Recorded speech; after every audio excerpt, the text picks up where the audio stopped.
everyone, and welcome to another episode of the Good, Bad, and Ugly of Business podcast. I am your host, Catryn Becker, and I am pleased to be joined today by Coach Hess.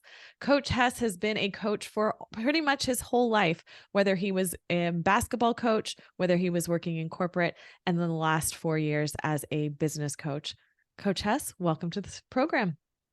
Thanks, Catryn. I appreciate being here, and I love the fact you've got this podcast going and helping businesses like you do. It's just a real pleasure and an honor to be here, so thank you. Absolutely. Coach Hess and I met through a networking group probably about a year and a half ago, maybe something like that, and just really connected. And Coach Hess has just the biggest heart for service from anyone that I have ever met. It is an honor and a pleasure to speak with him, and I just end up leaving smiling every time after we connect. Well, thank you. You know, time's more important than money.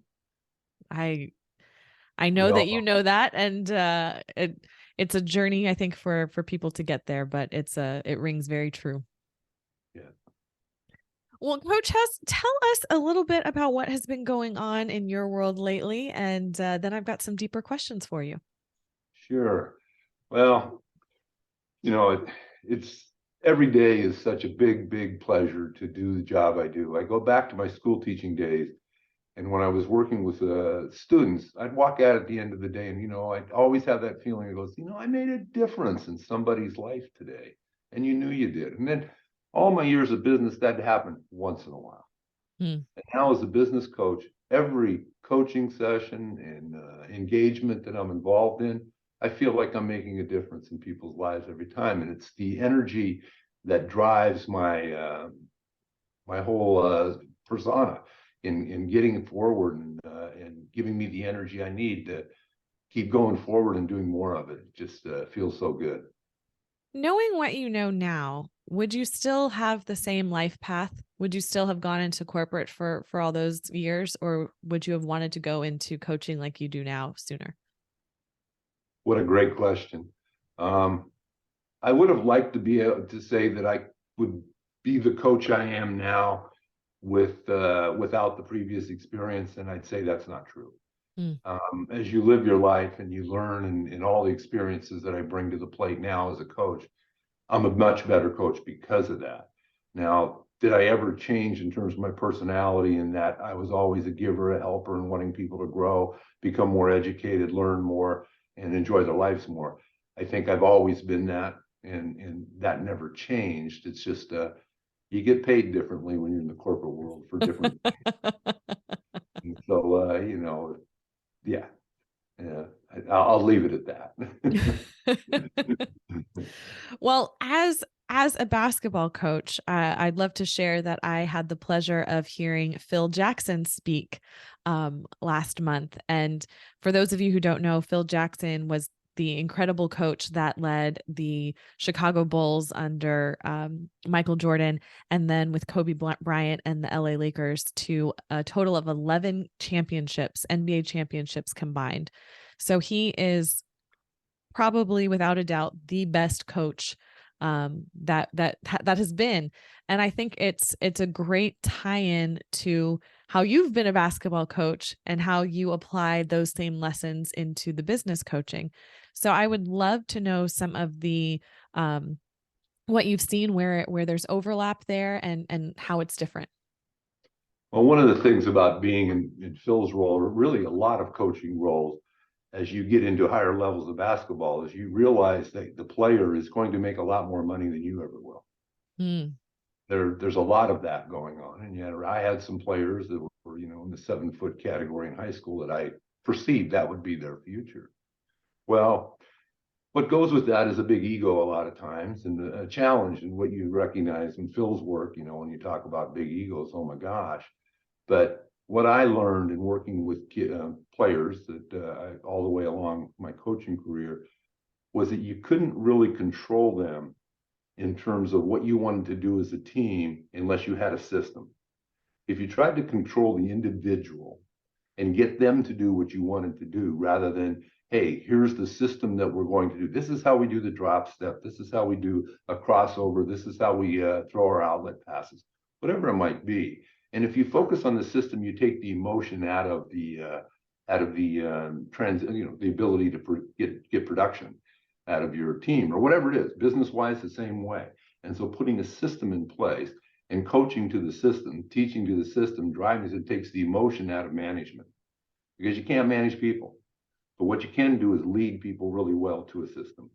And I found that out in my coaching at a really young age, and I followed that through. And I know it even more today in the businesses that I'm working with, is that you need to have a good system in place so that people feel comfortable, and it's better for everybody. Mm. You know, treating them right. It's all part of culture and everything else that goes with the business. But having this is the way we do it in our business, and you know that clearly, and keep it consistent. You have continuous improvement going on all the time.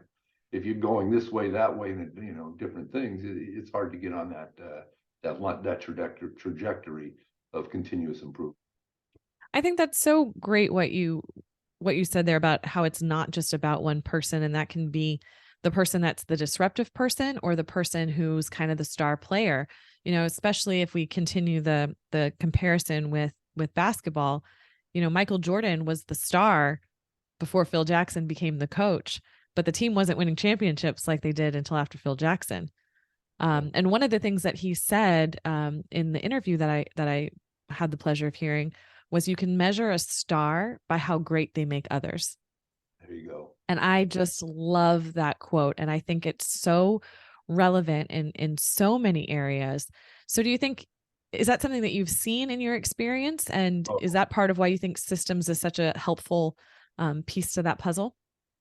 Yes, absolutely. Yeah, because the creativity comes within the systems.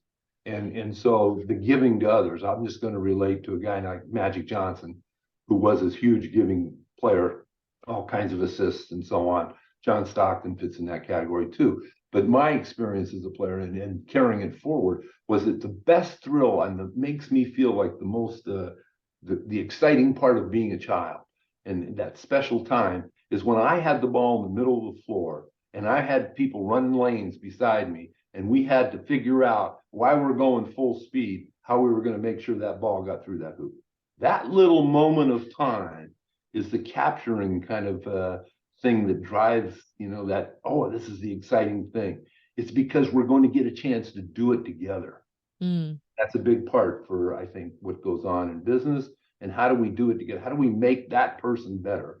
By how I make that pass, how I feed them information, what readings I recommend to my clients, type things, whatever it might be. What podcast like this one, don't miss it. Like podcast to help you grow. Learning so important. Oh, lifelong learner here. So that's always going to be part of my DNA. To that point, you work with a lot of different teams, and when I'm interviewing different people and listeners, we have people who are entrepreneurs, solopreneurs, who have their own working in the corporate space. What is it like for you, as a solopreneur working with all of these teams, and what sort of ability are you able to bring to them? Oh boy.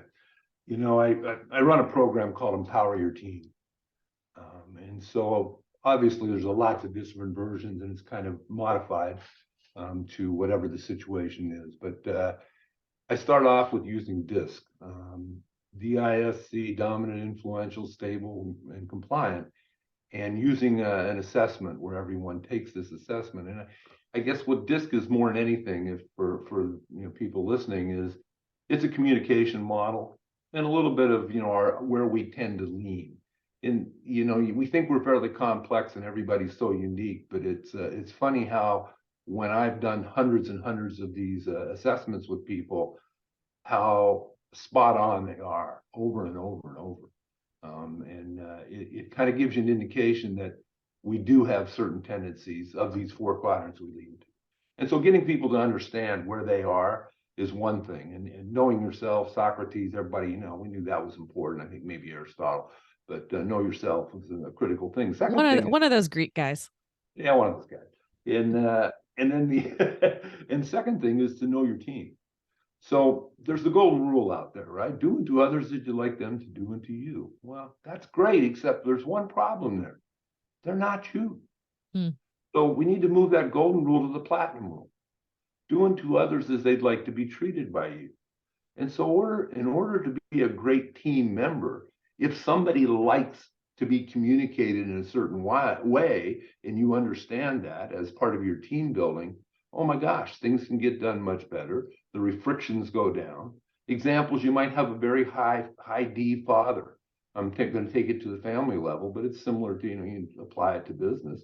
A high D father that's interested in lots of winning, wants to win the game, really about the numbers and stats and how well you're doing. As a child, his 14-year-old son, real good athlete, but he kind of sits in that S stable category. He loves being on the team. He enjoys being out with the team, but the winning isn't the end result for his mindset. What's going to happen to that father-son relationship over time? And so if you recognize this earlier, and we recognize this in our team, we recognize how to work with each other to be way more effective and have less stress, I think, and more success. I mean, we're all in relationship, yeah, right? I mean, that is the human experience in how we relate to each other, how we relate to ourselves, how we bring all of that back together. So it makes so much sense. And I love the platinum rule. Yeah. That needs to be much more known. Yeah. Well, I mean, my wife and I, good example. She's a high C, I'm a high I, so I got that high influential side. She's very compliant, likes things in order. And, the two of us, opposites, make great couples. It's great couples because we learn how to help each other in our deficiencies and grow with each other all along the way. Well, it annoyed her for years when I loaded the dishwasher. I tried to help. I'm being Mr. Helpful. But when I put the stuff in the dishwasher, it wasn't necessarily in the order she wanted it. She had to redo it. And so guess what? After the disc and after I'm trained and all this stuff we've been for the last 5 years kind of been working on this, she loads the dishwasher and I unload it. And we get along a lot better. It's amazing how many couples have dishwasher discussions. I love it. It is such a point of contention. And it's so funny to think about, like, when the dishwasher was first invented and, how great it was. And now it's become this evolved thing of, like, watching my husband put stuff in the dishes and being like, it's not worth it. It's just not worth it. It's just not worth it. And then I'm compulsed to move the dish. Like, I just can't help myself. Well, that's the tendencies that you learn when you take your disc. And I know you've been through all that. And I think I find it all so fascinating. And then the third piece of that, right? So you know yourself, you know your team. So we're in a business working to know our team better, as we've been talking about kind of family-wise, but the same kind of thing would apply. I always do a whiffle. What I feel like expressing about my disc that I want the rest of you to know. And then everybody tells their story, and then you kind of get prepared for that ahead of time. So you know how to describe what you want other people to know. If you like things in writing, you like a checklist, what do you like? I mean, these are things that maybe people need to know about you so they can work with you better. Well, the third part of that whole story is that now, how about our customers? How about our relationship, whether it's sales or whatever? If we understand our customers well, all right, and in their profile, if we know they're a D, an I, an S, or a C, how do we get emotionally connected? Because we know for sure 80% of sales is based on emotion. So if you want to reach somebody emotionally, if you know their quadrant and you're able to speak to them in their emotional language, your probability of success is going to go through the roof because people will relate to you. And so there takes some training. I do a lot of workshop, a lot of role model, a lot of role playing going on to get to there, but it doesn't take that long. And the improvement is just goes off the charts. It's really fantastic. But that's digging in a little deeper. I mean, I simply have people ask a simple question: how was your weekend, Catryn? And I listen for two things. Are you loud or are you quiet? Do you bring a social response to your answer or not? If you're loud and to the point, high D. Loud, social element, had a great weekend, went swimming with the family, I know, and I got an I. Quiet, social element, pretty usually a safety thing, I got an S. And then really quiet and like had a weekend, and give you a dirty look like they don't want to talk to you anymore, it would be a C. Those are great tips. And that's so easy to remember that I think everyone can probably, say, oh, okay, I understand where this is going. Yeah. Yeah. Because we have our tendencies but the most important thing of all of that being said is that we can be whoever we want to be, Yes. even Well, if one we of the have things tendencies. well, one of the things that I always found so fascinating when you and I went through DISC together was the natural versus the adapted. I Mm-hmm. find that whole concept so intriguing and fascinating. And it really, brings up the nature versus nurture discussion that's been going on for, you know, Forever. all Yeah. of human existence. Yeah. Yeah. So, can you talk a little bit more about that? Sure. I mean, your adapted style is what you typically are at your work environment, and your natural style is how you would be in your home environment. People have a tendency to make some adjustments. Oftentimes I find that owners of businesses have a little higher D on their adapted style than their natural style because they're naturally going to go to work and going to have to be a little more demanding, and that's probably just a natural thing. What I look for oftentimes, is I've looked at many of these, is huge variances between adapted and natural. If you're really not yourself at work, what's going on? And you find all kinds of interesting things underneath the covers as you start, because there's usually something there. It's the type of environment they have, the kind of leadership they have in that environment. Therefore, they adapt to a different, function totally different. So it's important to understand the two. Most of the time, people are pretty close, and very little adjustments between the two when I look at them, as an aggregate set. But we put it onto a graphics around graphics, so the closer people are to the middle of this graphic, meaning that they'll be more highly they'll be able to adapt better to other styles. The Mm, further they are outside the band, the more difficult it is. And so part of that adapted and natural oftentimes is they're very close to the center in their adapted style, but their natural style is way outside, meaning that they've learned to be able to relate with all other styles very well, which is a natural learning process of what we go through, I think, in life. That's the thing about this when I've done this with people, is that it's kind of things you already know. hmm Just need to see it in print and kind of get it confirmed to help you a Well, little. and we only absorb such a small percentage of what we hear that sometimes you need to hear it again and again and again until you can really extract all the juiciness and learning from it. Yeah. Well, I'm glad you brought that up, and I was able to share some of my learnings from it. And it's a fantastic tool to use in many different ways. And like I say, it's easy to explain, but it's easy to get deep with people. A good follow up and connection to what goes on with that as you get into it deeper, the thoughts, I think, is Kim Scott's book, Radical Candor. Mm. Some interesting thinking of things she experienced in Silicon Valley, and probably worth looking up Radical Candor on Amazon, and then just reading the beginning introduction of it, which is already inside the book. You know how that works. Yeah. Those I can get a lot of information by doing that. I find, rather than buy the book and read the whole thing, I get a pretty good feel for what the concepts are. And then Yeah, that, absolutely. And I think you can find probably the graphic of the four quadrants. oh Um, yeah, it's there. so I think Yeah. even just having that sort of visual really put things into perspective. I know for me, when I was looking into radical candor and, when you see the other quadrants and you really think about, oh, is this what I'm doing when I don't say something? Like, wow, okay. Right. Yeah, I love the old spinach in the teeth. Are you going to tell them you got spinach in the teeth or not? Do you care enough or not? Exactly, exactly. So hopefully that piques everyone's interest enough to go and take a look, because it's definitely a book worth learning about for sure. So I really love to know what sort of what's the biggest challenge that you're facing right now, and what sort of strategies do you have in place, or are you thinking about to overcome it? Yeah, well, there's, I guess, as much as anything, the challenge of of being a guy that's coaching everybody to grow and get bigger. And that's what I do with all the businesses I work with.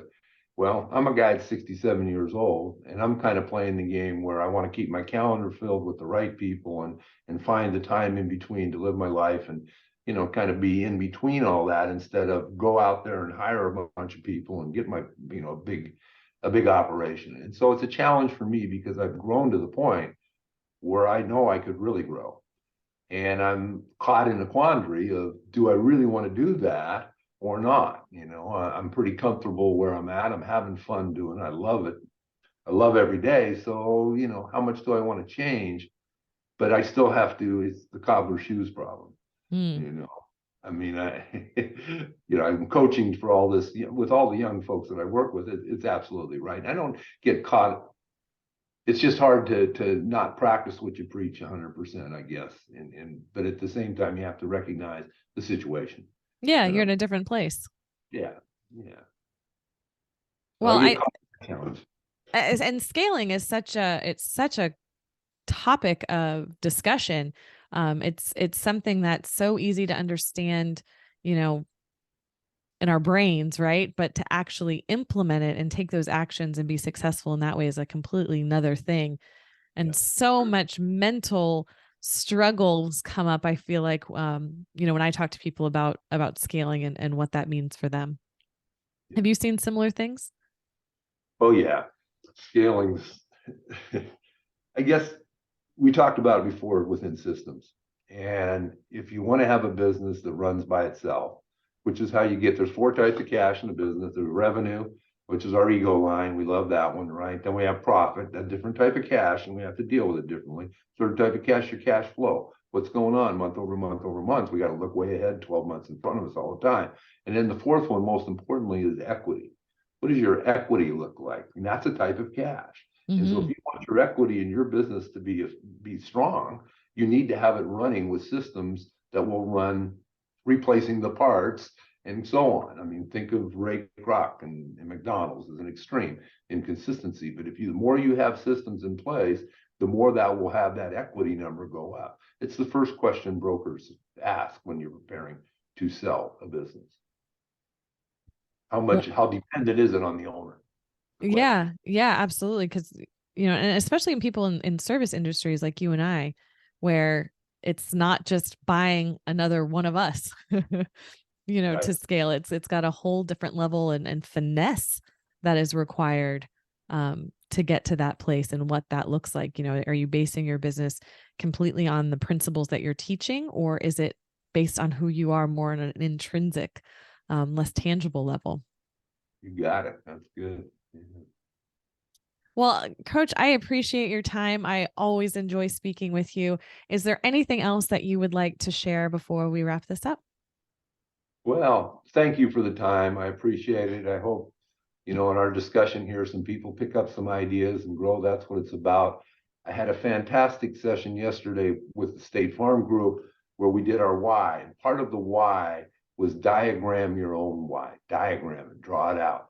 And it was very interesting to see what people would come up with their why. It's just a diagram. Changes your perspective. I recommend maybe trying it for some people. It's kind of fun. Well, they should reach out to you to go through that exercise because I can't even imagine what that looks like. Yeah, it's good. It was good. Yeah. So we need a guide like you to walk us through it. All right. Anytime. I'm ready. Well, I will put your contact information in the show notes for this podcast, but is there any other ways that people can reach out to you? What's your preferred way? I guess my website, greghess.actioncoach.com, is a great place to reach me. Of course, and I'm on LinkedIn, I'm on Facebook, my YouTube channel, feel free to go out there and look at about 120 videos under the desk of Coach Hess on YouTube. So feel free to visit that. And, I've got a few other things that are out to be, and find them all through my website. Well, that sounds amazing. Well, thank you, Coach Hess, so much. And I look forward to having you on again and going into deeper on a different topic. All right. Thanks, Catryn. My pleasure. For everyone listening, thanks so much. We'll see you next time.